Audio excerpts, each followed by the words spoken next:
बिस्मिल्लाहिर्रहमानिर्रहीम। अस्सलाम वालेकुम dear students, welcome to my YouTube channel. आज हम करेंगे MTH 633 ग्रुप थ्योरी का topic number 39 and 40। I hope so कि पिछले टॉपिक्स आप सबको अच्छे से समझ आ गए होंगे। आज का जो हमारा टॉपिक है उसमें हमने elementary properties of cyclic groups को ही कंटिन्यू करना है। काफ़ी सारी प्रॉपर्टीज़ इसकी हमने स्टडी कर ली हैं। आज इसका अगला पार्ट जो है वो हम स्टडी करते हैं। इसमें थ्योरम नंबर 1 है। सबसे पहले थ्योरम देखते हैं। थ्योरम में है कि if order of a equal to n, कि अगर जो ऑर्डर है जो हमें एक दिया गया है वो क्या है, एन है, देन ए जो है वो एक साइक्लिक ग्रुप है और उसका जनरेटर क्या है आपके पास ए के है, एंड इक्वल टू वो किसके है, वो भी एक साइक्लिक ग्रुप है ए, और उसका जनरेटर एक साइक्लिक ग्रुप है जिसका जनरेटर ए है और उसका जो GCD है वो N2K है। और जो ए की टर्म्स है वो अप टू के टर्म्स तक है, equal to n divide GCD NK, यानी कि कॉमन ग्रेटेस्ट कॉमन डिवाइज़र जो है वो इसकी पावर्स को जो इसका ऑर्डर है वो इसको डिवाइड करता है एन और के को। अब इसकी कुछ कोलैरिटीज है उनको भी देख लेते हैं। In a finite cyclic group the order of an element divide the order of the group. ठीक है, कि और जो एलिमेंट का ग्रुप ऑर्डर होगा वो आपके क्या किसको डिवाइड करेगा, divide the order of the group, के जो आपका एलिमेंट्स का ऑर्डर होगा वो आपके ग्रुप के ऑर्डर को डिवाइड करेगा। यानी कि जैसे आपको यहाँ पे इस थ्योरम में आ रहा होगा नज़र के ए के का order equal to n divides GCD NK, यानी कि यहाँ पे आपके पास एलिमेंट का जो ऑर्डर है वो आपको दिया गया अप टू n टर्म्स तक, तो इसको आपने किसके ऊपर डिवाइड कर दिया है, ऑर्डर ऑफ द ग्रुप, यानी कि जो ग्रुप का ऑर्डर आपको दिया गया था GCD NK उसके ऊपर आपने इन दोनों को डिवाइड कर दिया। उसके बाद जो सेकंड इसकी प्रॉपर्टी है उसको आप देखें। कहते हैं कि order of a equal to अगर n है इन एनी ग्रुप, देन जो ए है वो जनरेटर है a i equal to a j, if and only if ये दोनों इक्वल्स होंगे, यानी कि जो जनरेटर हैं जो साइक्लिक ग्रुप हमें दिए गए थे और उनके जनरेटर्स जो ए हैं ए आई और ए जे ये दोनों इक्वल होंगे, if and only if GCD NI equal to GCD NJ, यानी कि इन दोनों के जो GCD हैं वो इक्वल होंगे। तो और फिर सेम इसी तरीके से इन दोनों का ऑर्डर जो है वो सेम होगा ए आई इक्वल टू ए जे। आप लोगों ने ध्यान में रखना है कि जब आपके पास इस तरह की फॉर्म आएगी, डिटर्मिनेट की फॉर्म है आपके पास, किसी भी अल्फ़ाबेट के साथ जब लाइन आएगी तो उसका मतलब आपके पास ऑर्डर होगा, और जब इस तरह के लेस दैन और ग्रेटर दैन के जो साइन है ये किसी एलिमेंट के दोनों साइड पे आएंगे तो इट्स मीन कि वो किसी साइक्लिक ग्रुप का एक जनरेटर है, और उस जनरेटर को हम इस तरीके से डिनोट करते हैं if and only if GCD NI equal to GCD NK, जबकि ये दोनों जो है इनकी जो GCD यानी कि ग्रेटेस्ट कॉमन डिवाइज़र जो है वो दोनों का इक्वल होगा। उसके बाद थर्ड नंबर पे कहता है कि लेट कर लेते हैं कि अगर ऑर्डर ऑफ जो ए है वो इक्वल टू एन के है, देन हमने ये प्रॉपर्टी पढ़ी है कि जो इसका जनरेटर है ए आई का वो इक्वल टू ए जे के होगा, if and only if n i equal to GCD NJ। वही बात जो अभी हमने पीछे देखी है वही चीज़ दोबारा से यहाँ पे डिफाइन की गई है। एन इंटीजर के इन जी एन के अगर जो है वो इंटीजर्स हैं अप टू n टर्म्स तक, और के जो है वो भी एक इंटीजर है इज़ अ जनरेटर, यानी कि के से वो जो इंटीजर्स का आपका पूरा एक ग्रुप है उसको के से जनरेट किया जा रहा है, वो एक साइक्लिक ग्रुप है of ZN if and only if GCD NK equal to 1, जब उसके जो GCD होगी n की, n जो है वो आपके नंबर ऑफ़ एलिमेंट्स होंगे और k जो है वो आपका इन जनरेटर होगा जिससे वो डिफाइन हो गए होंगे, तो उन दोनों की जो ग्रेटेस्ट कॉमन डिवाइज़र है वो दोनों का 1 होना चाहिए। उसके बाद एग्जांपल है find all the generator of U50 equal to 3, यानी कि ये जो U50 का अब हमारे पास ग्रुप है इसका जनरेटर क्या है, हमारे पास 3 है। तो सबसे पहले इसको देख लेते हैं कि इसका जो है वो हमने किस तरीके से इस ग्रुप को हमने डिफ़ाइन किया है। U50 इक्वल टू 1 3 7 9 11 13, ये सारे जो हैं इनके जो GCDs हैं उनको हमने कंपेयर करके देन हमने इसका जो है वो ग्रुप डिफ़ाइन किया है। अब यानी कि 50 से 49 तक हमारा ये ग्रुप जो है वो इसमें इंक्लूड होगा, और इसके जब अब ये सारे एलिमेंट है 1 से 49 तक, ये हमारे पास टोटल कितने आ रहे हैं 20, तो इट्स मीन के जो ऑर्डर ऑफ U50 है वो हमारे पास कितना है 20 है। अब the numbers relatively prime to 20, यानी कि जो हमारे पास ऑर्डर आया है अगर उनको हम देखें तो रिलेटिवली प्राइम्स जो नंबर हैं अप टू 20 तक उनको हम लेंगे तो वो हमारे पास आएंगे 1 3 7 9 11 13 17 एंड 19। अब जो जनरेटर है वो हमारे पास U50 का क्या बताया गया था वो 3 था, तो ये जो जितने भी हमने यहाँ पे टर्म्स ली हैं इन सारी टर्म को हम 3 की पावर में लिख देंगे, क्योंकि मल्टीप्लिकेशन की यहाँ पे बात हो रही है। तो 3 1 3 की पावर 3 3 की पावर 7 3 की पावर 9 3 11, क्योंकि हमें बताया गया था कि 3 जो है वो जनरेटर है इस ग्रुप का।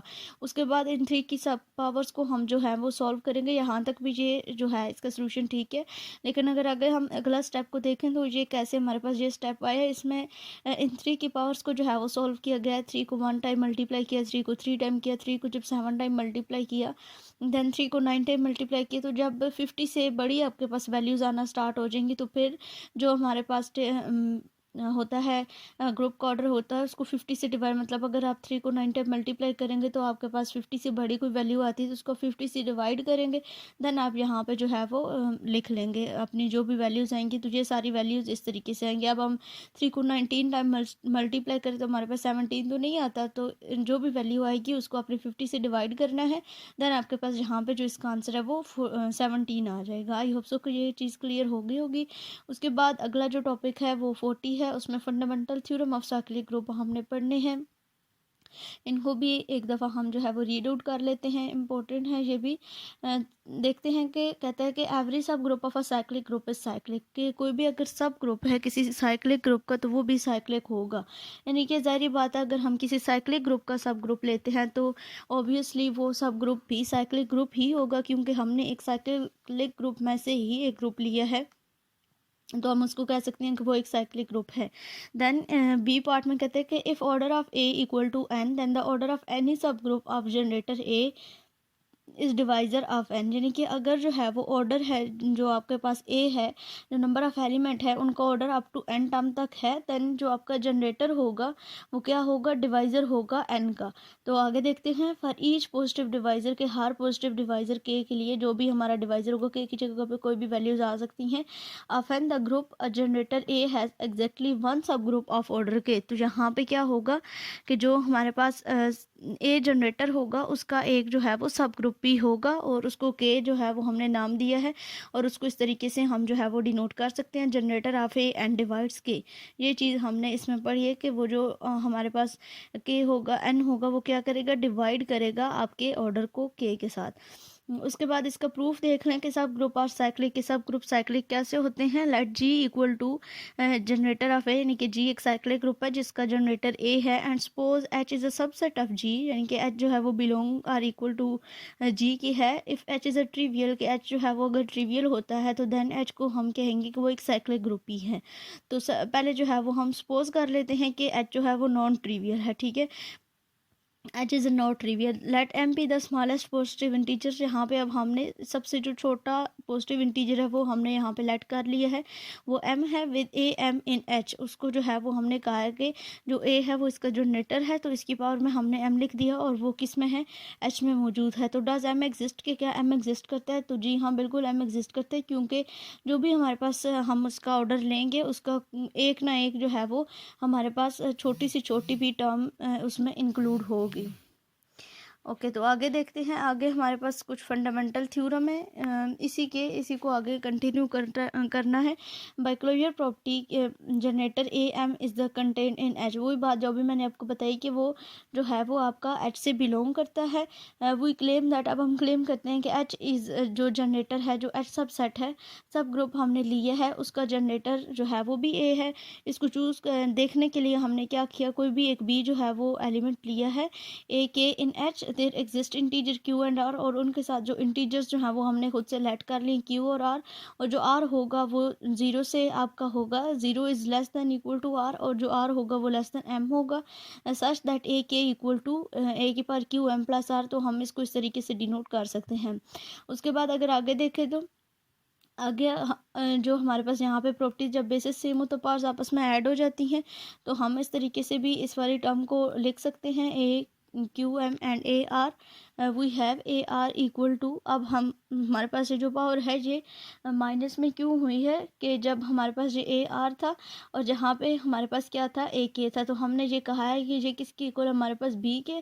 तो जब जो है वो हम इसको जो हमारे पास ए क्यू की पावर एम है इसको हम दूसरी साइड पे लेके आएंगे, यहाँ पे इसके नीचे लेके आएंगे, तो ये हो जाएगा हमारे पास नेगेटिव में हो जाएगा, तो डिनोमिनेटर में जाएगा, और जब इसको दोबारा से हम नोमिनेटर में लिखेंगे तो इसको हम माइनस में लिख सकते हैं। ठीक है, आई होप सो कि ये चीज़ आपको समझ आ गई होगी। Then since b and a m r in H, अगर जो है वो क्या है, बी और ए एम जो है वो किस में है, एच में है, सो इज़ ए आर, तो वो क्या होंगे, ए की पावर आर में भी वो चीज़ को इंक्लूड करेंगे। देन अब कहते हैं कि अगर जो है वो r is equal to zero हम पुट करें, r इज़ इक्वल टू जब ज़ीरो पुट करेंगे इस वाली इक्वेशन में, ये जो भी हमने इक्वेशन बनाई है इसमें अगर हम r इज़ इक्वल टू इस वाली इक्वेशन में अगर हम r is equal to zero put करें तो हमारे पास क्या हो जाएगा, b equal to A m into q and b is in h हो जाएगा। यानी कि ये जो हमारी पावर है वो जब a की पावर आप r है ना, तो a की पावर जब आप ज़ीरो लेंगे तो किसी भी अल्फ़ाबेट की पावर जब ज़ीरो होती है तो वो 1 के इक्वल आ जाती है। तो ये जो है हमारे पास यहाँ पे नेगेटिव में है, तो जब ये दूसरी साइड पे जाएगा तो इधर नेगेटिव में, तो दूसरी साइड पे जाके ये पॉजिटिव में हो जाएगा।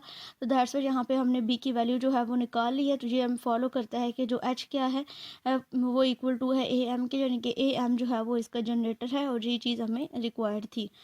उसके बाद आगे कहते हैं कि एच जो है उसका ऑर्डर जो है इज़ अ डिवाइज़र ऑफ ए के ऑर्डर के। देन हम कहते हैं कि जो हमें गिवन है कि ए जो है वो जनरेटर भी है और उसका ऑर्डर इक्वल टू एन है and H is less than और इक्वल टू ए, यानी कि ये भी इसका जनरेटर है। Then H is equal to, वो show that H is equal to A M where M is the smallest positive integer with A M in H. हमने ये चीज़ प्रूव करनी है कि एच इक्वल टू क्या है, हमारे पास ए एम है जो अभी हम जो दिखा भी चुके हैं, और एम हमारे पास जहाँ पे स्मॉलेस्ट पॉजिटिव इंटीजर है with A M in H. E equal to ए की पावर एन, किसी भी जब टर्म की पावर एन होती है तो उसको हम आइडेंटिटी से डिनोट करते हैं। As we just show that n equal to m q, यहाँ पे कोई भी हमने इंटीजर्स जो है वो ले लिया है, कोई भी क्यू ले लिया है। Then order of a m equal to q is a divisor of n as required. तो ये चीज़ हमें रिक्वायर्ड थी कि जो ऑर्डर ऑफ ए एम होगा वो क्या होगा, डिवाइजर होगा हमारे पास ए क्यू का। ओके आगे देखते हैं fundamental theorem of cyclic group, exactly one सब ग्रुप फॉर ईच डिवाइजर के ऑफ एन। इसमें अब हमने एग्जिस्टेंस चेक करनी है कि जो जनरेटर है उसका ऑर्डर इक्वल टू एन के है, लेट के सच दैट एन है एंड एन इक्वल टू के क्यू है। हम यहाँ पे कोई भी जो है वो एक नंबर ले लेते हैं। Note that G C D n q equal to q, और जो इनकी जी सी डी है ग्रेटेस्ट कॉमन डिवाइजर वो क्यू की इक्वल है। ये चीज़ें जस्ट एक दफ़ा आपके रीड आउट करने वाली हैं, इनको ज़्यादा जो है वो इस तरह मतलब ये नहीं कि इस तरह के क्वेश्चन आपके पेपर में आते हैं, इनको जस्ट आपने एक दफ़ा रीड आउट करना है कि इनकी जो प्रॉपर्टीज़ हैं वो क्या क्या, इनमें से ऑब्जेक्टिव पार्ट जो है वो बनने के चांसेस होते हैं। ठीक है, उसके बाद अगर जो है वो क्या है, order of a q equal to n divides G C D n q के है, तो then n divides q equal to आपके पास किसके आ जाएगा, के आ जाएगा। Hence there exist subgroup of order k, namely इसका जो जनरेटर है वो ए एन क्यू आपके पास होगा। सेम इसी तरीके से आगे इसकी यूनिकनेस को चेक किया जाता है। Let H be any subgroup of generator A with the order K, we claim that H is equal to, इनके जो एच जो है वो एक सब साइक्लिक ग्रुप है। देन ए जो है वो उसका जनरेटर है एन के, और फ्रॉम ए जो ए वाली इक्वेशन हमने पीछे वाली स्लाइड में जो है वो देखी है, उसमें क्या था कि H equal to A m था फॉर सम एम के लिए, और बी के लिए हमने देखा था कि इनकी जो जी सी टी है वो इक्वल टू क्यू की देखी थी। तो यहाँ पे अब हमने क्या लिया, एम लिया है, एम की इक्वल हो जाएगी। देन ए और k equal to order of a m equal to n divide G C D N m, और ये थ्योरम नंबर 1 में हमने ये चीज़ प्रूव की थी कि ये डिवाइड करते हैं। देन एन ओवर एम है जो ये है, इसको हमने किसके इक्वल रखा था, G C D N M equal to हमने एम रखा था, दैट्स यहाँ पे एम ओवर एन आ गया। देन एम इक्वल टू किसके आ जाएगा, n over k equal to this है n k, n over m. Then m की वैल्यू जहाँ से हमने निकाली एन ओवर के, तो so H is equal to a n k as required. ये चीज़ हमें रिक्वायर्ड थी कि एच जो है वो एक साइक्लिक ग्रुप और उसका जनरेटर हमारे पास क्या है, ए एन के है। आई होप सो कि ये लेक्चर आपको अच्छे तरीके से समझ आ गया होगा। नेक्स्ट लेक्चर हम अपने अगले लेक्चर में कवर करेंगे, तब तक के लिए चैनल को सब्सक्राइब कीजिए।